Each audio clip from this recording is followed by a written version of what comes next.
The second way that 1899 makes audiences glad that they tuned in is that it has a large cast of situationally diverse, thematically layered characters, at least some of whom you'll find interesting enough to follow. Like I said, the show has a large cast of characters who are all each especially unique and layered. You might say that having an entire cast of layered characters is difficult to do, but 1899 gets around that by using one of its themes to force most of them to pretend to be someone they're not, instantly layering them each as a character in a way that makes sense for 1899 specifically to do. Now every character has something to hide and a reason to hide it. Now there's always danger around every corner, no matter who's on screen. Obviously not every story should make all their characters pretend to be other people, but whatever the theme for your story is, finding a way to present a different take on it through each of your characters is a fairly simple way to instantly give them depth and provide your narrative with a sense of oneness. 1899 also makes sure that even though there are lots of characters, we'll still remember most of them, even if not necessarily all their names. It does this by giving them funny hats, as renowned author Neil Gaiman calls it. Coraline, Sandman, etc., etc. Basically, giving a character a funny hat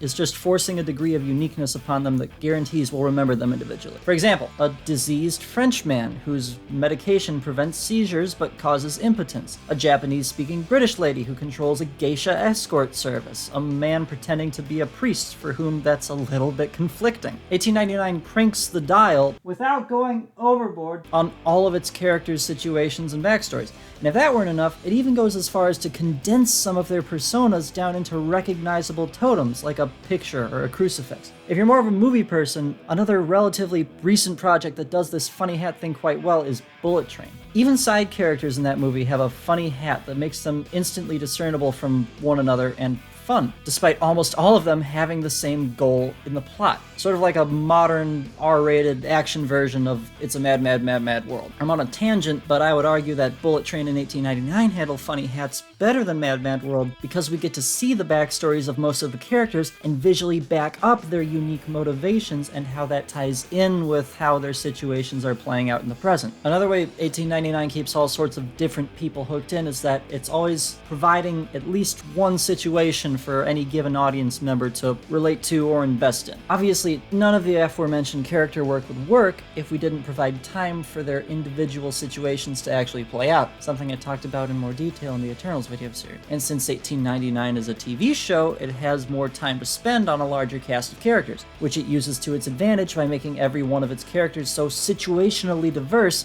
and casting a much wider net in terms of its target audience. Not interested in the main character's struggle with her potential insanity or plot-important family? Here, invest in the drama of Angel cheating on his devoted partner with the forcibly inexperienced Crester. Don't care about the stowaway's beef with his French brother-in-arms? No big deal. Fawn over the young love of Olek and Ling Yi. It would have been better if these little character dramas interacted and drove the story more than just the mutiny in some way, but at least there's always something, at least one thing there for everyone that's done decently.